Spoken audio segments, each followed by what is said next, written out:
Hi friends, ఎలా ఉన్నారు? ఏం చేస్తారు? ఇక రంగురంగుల బతుకమ్మ పండుగ అయితే దగ్గరికి వచ్చేసింది అనమాట.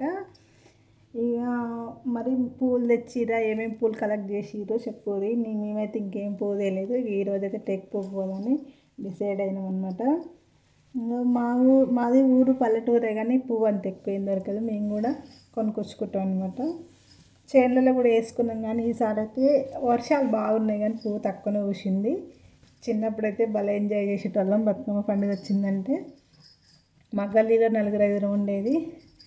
తెల్లారి కరెక్ట్ 4కి ఒకళ్ళు డోర్ ఒకళ్ళు కొట్టుకొని లేపుకొని 2 కవర్లు సంఖకి వేసుకొని వెళ్ళిపోయేది అనమాట.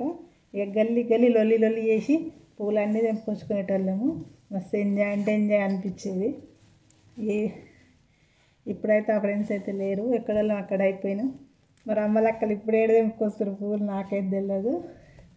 ఒక్కొక్కసారి అయితే చీకట్లో చెట్టు మీద పువ్వులు లేకున్నా చెట్టుకి వేలాడేదనమాట. పువ్వులు ఉన్నాయన్న ఫీలింగ్లో అది గుంజి వంపినాక చూస్తే దానికి ఒక పువ్వు ఉండిపోయేది.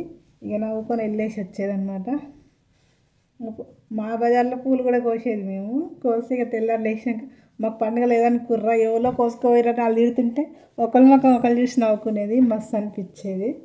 ఇక మరి పూలు ఏమేమి పూలు తెచ్చారు ఫ్రెండ్స్? మీరు మీ ఊర్లో ఏం పూలు ఎక్కువ ఉంటాయి, ఏం పూలతో చేస్తారు, ఎంత బతుకమ్మ చేస్తారు కామెంట్లో పెట్టండి. Okay friends.